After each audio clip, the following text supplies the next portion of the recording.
Welcome to my new video. In this video, I will create this effect. So let's get started.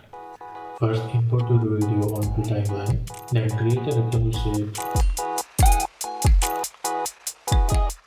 Choose a white color for the shape layer and resize it.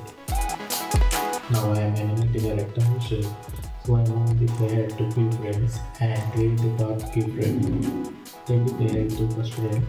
Now select the rectangle shape. Place this to 0.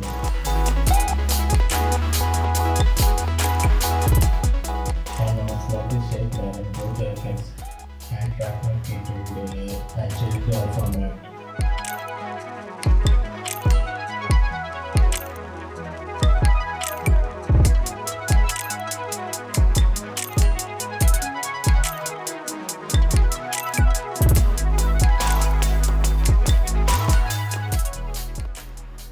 Now select the shape layer and duplicate the rectangle shape.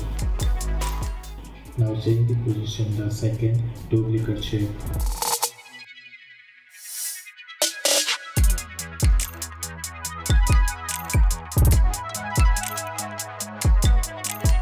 Okay, now check the final result.